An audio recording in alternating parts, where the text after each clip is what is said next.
Hello, fellow teachers. Welcome to the EduWell podcast, a show created for teachers, by teachers, with teachers. I'm Alex Bush. And I'm Chelsea Henderson. With over 30 years of combined teaching experience, we're here to help you find balance in your professional and personal lives. Join us as we dive into a well of information, exploring insights, strategies, and practical tips that you can apply both within and beyond your classroom walls. So whether you're new to teaching or a seasoned expert, this podcast is for you. Let's be well and do well together. Welcome back, everyone. Today we are doing a special episode where we share our 10 favorite game changers for the school year startup. We've built up a solid library of tips and tricks over the years, and these are some of our go-tos. Without further ado, let's see what we can scoop out of the well today. Ready, set, go. Game changer number 1, have all startup information in a slideshow. This really helps with organization and memory. Some items you might want to include in a slideshow are your entry and dismissal procedures, timetable reviews, fire drill and lockdown procedures, busing procedures, locker or cubby information, how to join Google Classroom, binder or desk information, school supplies, and throughout the slideshow, you're going to want to put some icebreakers in there so that you can get the students up and moving and break up all of the information that's coming at them. This also really helps with starting to build that community. Yeah, I really like that one, and I'm going to throw something out there. I think this can be done over multiple days. I think it's the needs no basis stuff first, especially how to act, what your expectations are, doing a drill with the students whereby you're practicing lining up, et cetera, et cetera. And then, the other stuff can kind of come over time, but all front end loaded at the beginning. That's right. And it's another living document that I can change whenever I want to, which is always something we have to do as teachers, especially in the school startup. All right, let's move on. Okay, that's game changer number 2, and that is dress for success. Now, I am not into telling anyone what they should or should not wear. Let me just be clear. But for myself personally, if I do a compare and contrast of how I feel when I'm wearing my very comfortable clothing, more like weekend clothing, versus how I feel when I throw on like a piece of clothing that makes me feel confident, there is a difference in how I feel about myself. More importantly, there is a difference in how my students react to me. So in the first few weeks of school, my go-to piece of clothing is the blazer.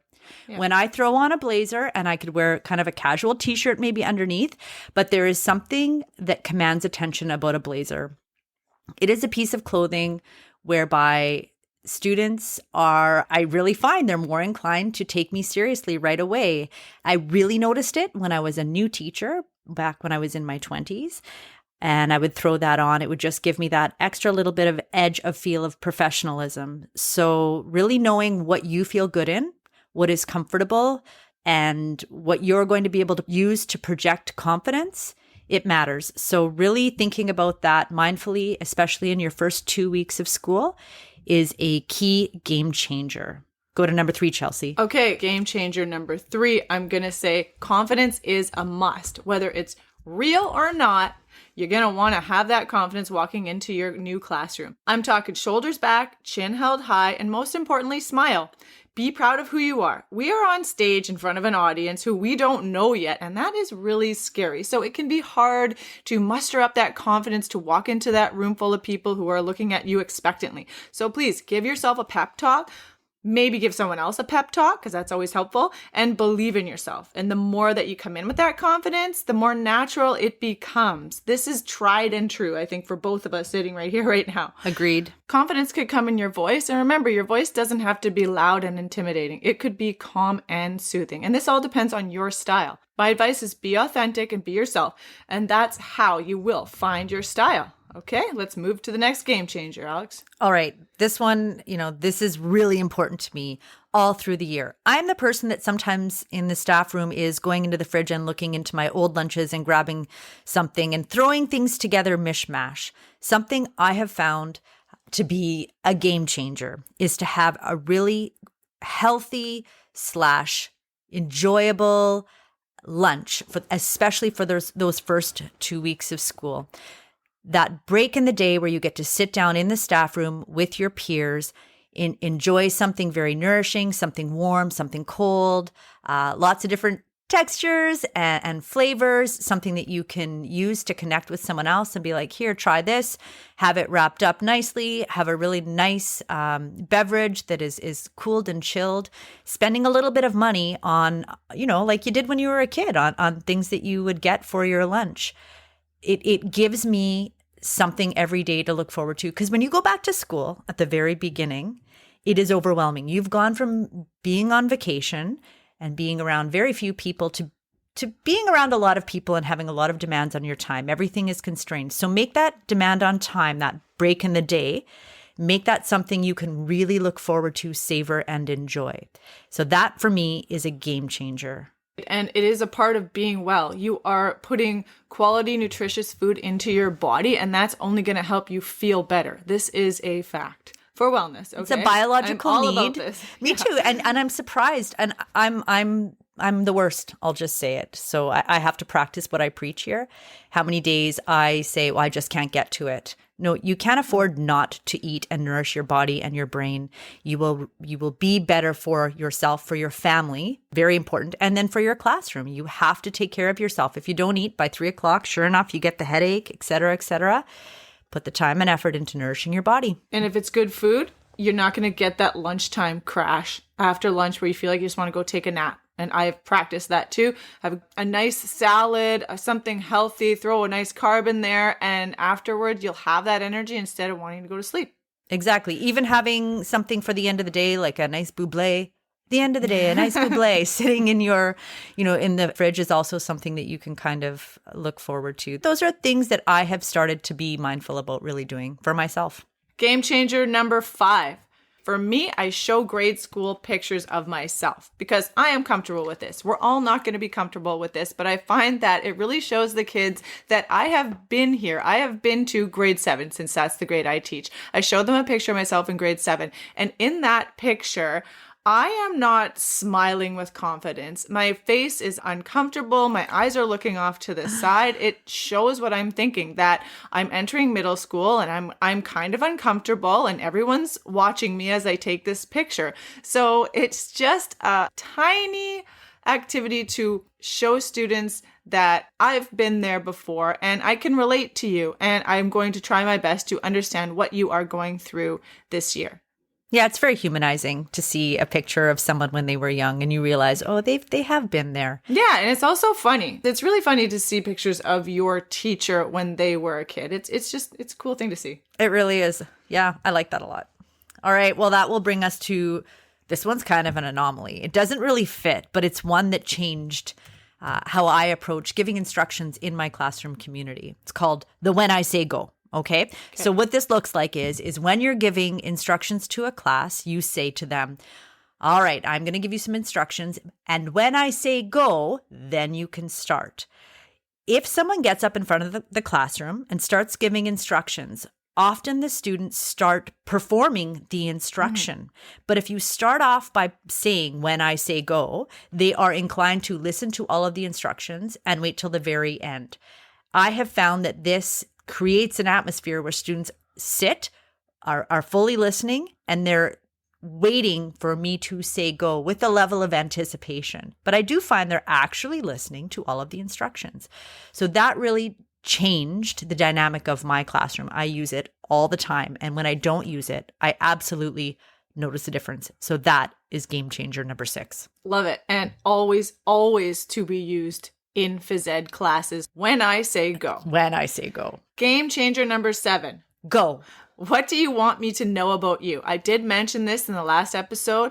Often you'll get a response from a student when you ask them, what do you want me to know about you? And you just have them write it down. It could be on their All About Me page, or it could be entirely separate because it is a confidential piece of information. For example, students might let you know about a struggle they're having in their life. Let's say someone's recently experienced some sort of loss in their lives, whether it be a move or a significant change in their life. It could be a death. Knowing this can help you begin developing that relationship with compassion and awareness. And I've always found it to be helpful in my classrooms. Connections before curriculum. That's right. Well, game changer number 8. which is to take out slang from your conversation and from your teaching, and to also know and understand the slang that students use. Know what you are saying and know what the students are saying. You can use that to your advantage. Sometimes you can throw out, if it's appropriate, obviously, student slang and use allusion.